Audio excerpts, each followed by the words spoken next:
Abu Nawas menangis tersedu-sedu memeluk sebuah batu hitam raksasa di tengah alun-alun kerajaan. Matanya sembab, hidungnya kembang kempis. Ia terus-menerus mengusap air mata sambil mengulurkan selembar sapu tangan lusuh ke permukaan keras batu tersebut.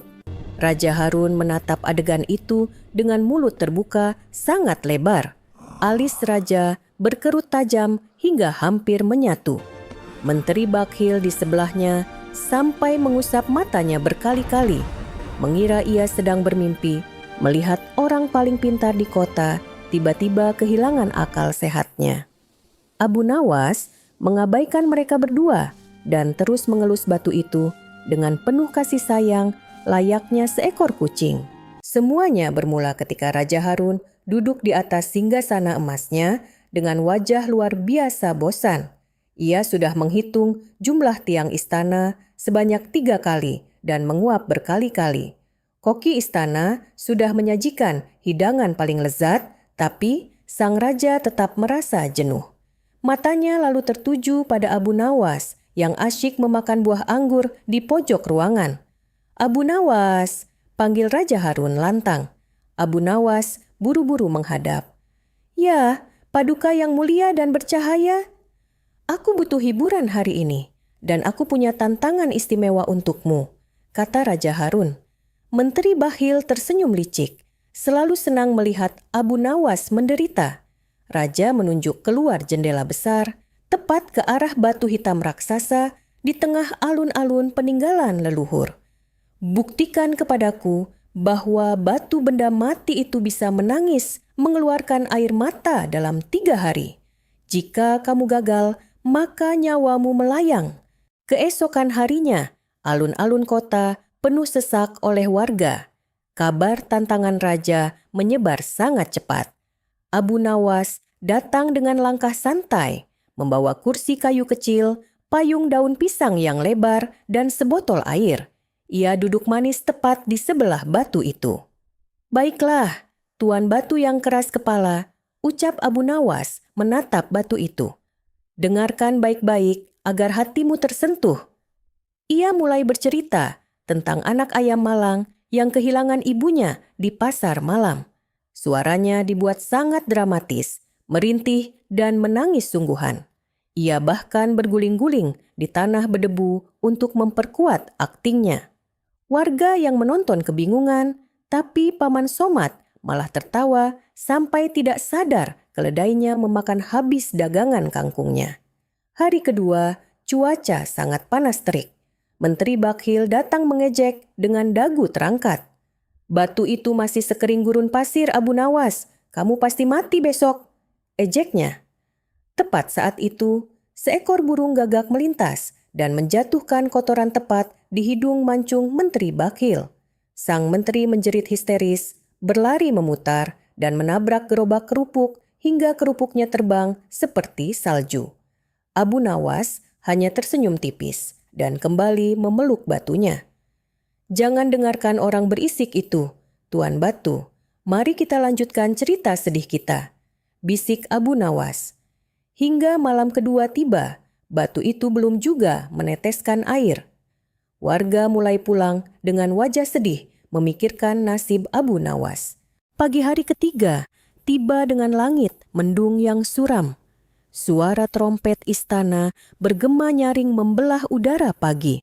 Raja Harun datang berjalan gagah dengan jubah kebesarannya, diikuti Menteri Bakhil yang hidungnya masih merah, dan seorang algojo berbadan besar membawa pedang mengkilap. Raja Harun berdiri kokoh di depan batu besar itu sambil melipat tangannya di dada. Ia tersenyum lebar penuh kemenangan. "Waktumu sudah habis, Abu Nawas," seru Raja Harun. "Mana air mata dari batu itu? Kepintaranmu akhirnya menemui jalan buntu.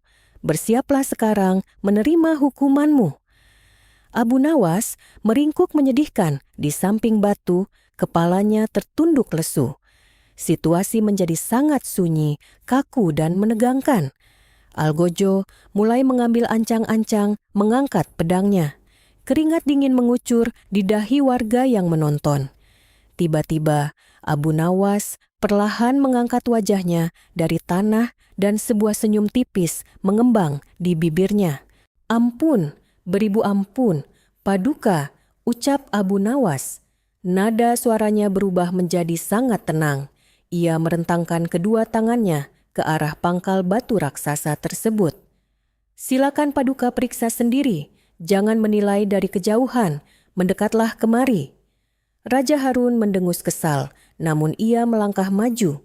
Saat jaraknya tinggal 1 jengkal, mata Raja Harun membelalak sangat lebar. Seluruh permukaan bagian bawah batu raksasa itu basah kuyup.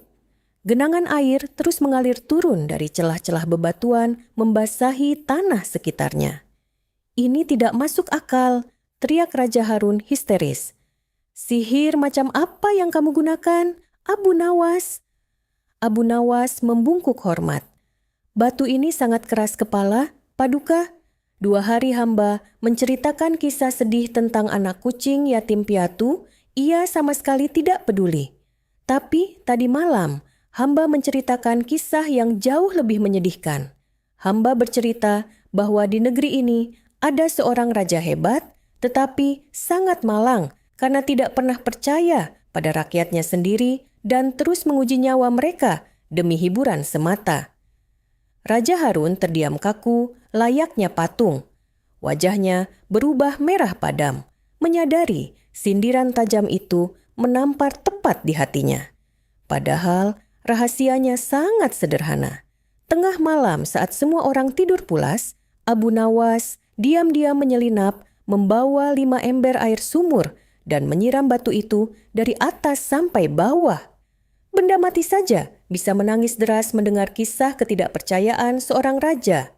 Tambah Abu Nawas telak. Raja Harun mendehem kencang menutupi rasa canggung dan malunya. "Baiklah, kamu memenangkan tantangan ini," serunya lalu berjalan cepat meninggalkan alun-alun. Warga bersorak kegirangan merayakan keselamatan tokoh kesayangan mereka. Sekali lagi, nyawa Abu Nawas terselamatkan murni berkat kepintaran tingkat tinggi dan beberapa ember air rahasia. Abu Nawas tersenyum lega sambil membereskan kursi dan payung daun pisangnya. Hari itu, seluruh penduduk istana dan kerajaan belajar sebuah pesan moral yang sangat berharga di dalam hati mereka. Pemimpin yang sungguh-sungguh baik dan dihormati adalah pemimpin yang mau mempercayai, mendengarkan, serta menyayangi rakyatnya, bukan malah mempertaruhkan nyawa mereka demi kesenangan semata. Di bawah hangatnya sinar matahari pagi, Abu Nawas melangkah pulang dengan tenang.